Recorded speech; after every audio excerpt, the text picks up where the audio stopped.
Okay, it's January 30th, 2022. Corey Engel here. Just wanted to make note about the situation that's going on between Russia and Ukraine.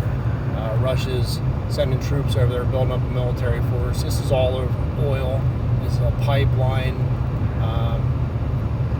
Something else that's noteworthy too here in the States, right now within the past 5-6 days, the big narrative in the media is coming from the Fed. And they're saying how they're going to have to raise interest rates in order to curb inflation. And this is such horse shit. The only thing that, to me, increasing the interest rates does to the average person is it increases their expenses even more. I'm talking about people that have mortgages and their interest rates go up. Now they're paying out more on top of the inflation that's already occurring at the gas pumps, at the grocery store. The inflation at the gas pumps affects everything. But all raising the interest rates does for people is it increases their monthly expenses, which I've already said. And what does that do? It makes more money for the freaking banks. This is nonsense. It's crazy.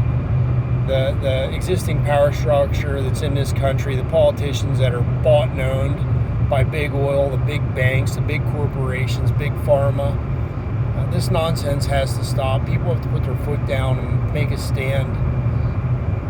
I'm tired of it. Just like me, most blue-collar families, people bust their asses off just trying to get ahead. Trying to do something nice for their families, maybe a little trip to the freaking ocean or something. And when you're shelling out all this extra money to big oil, to the banks, at the grocery store, and I want to make a note too, the food prices. This isn't so much making money for big corporate outfits. I guess in a way it is. Like the price of chicken is through the roof. You have your big hitters, your heavy hitters, Purdue, Tyson, those guys. Yeah, they do make a lot of money. And I'm sure they're the ones that are making all the money as compared to the chicken farmers. I don't think the chicken farmers are making any more money. It's just the way the system works. This is what happens when you have big corporate control over things. And that price of chicken, that occurred before the price of energy went through the roof. And right now, we're still at $3.49 a gallon for gasoline. I think diesel is close to $4 a gallon. God forbid when those prices go up. On top of the shenanigans that were going on food prices, the price gouging that I call it, like the so-called shortage of chicken, the increased price of beef. This all happened before the energy prices went up, and now that the energy prices are going up, those food prices are still going to go up. So in that respect, though, for food, people still have a choice. They can buy locally. They can buy here in Pennsylvania. We can buy from local butchers. Something else that's worth noting too. I'm in the pizza business, and the price of dairy is regulated by the feds.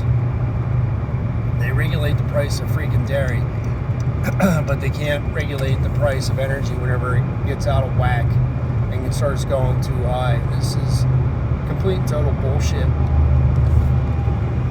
I'm not normally for big government whatsoever. I don't like them regulating anything. I shouldn't say that. Not overreaching their regulation. But in certain instances, they should. Here in 2022, we're in the winter of 22. The winter of 21 down in Texas, they had natural gas pipelines freeze, and a lot of people struggled down there without electricity. And then in the spring, I think it was in Virginia, there was some sort of cyber attack on the network down there, and their power grid went down. And there were some electric utility companies down there in Virginia who started gouging their customers and really increasing their prices. And I think it was, I don't know who it is, Democrat or Republican, but it was a governor from Virginia stepped in and basically put the hammer down on utilities, saying, no, you can't do that. You can't gouge people. So if a state can do it, the Fed should be able to do it. And personally, I think our own states should be the ones who step in and regulate the price of energy. In other words, oil companies, you can't have a price increase in a certain amount of time more than, say, 5%.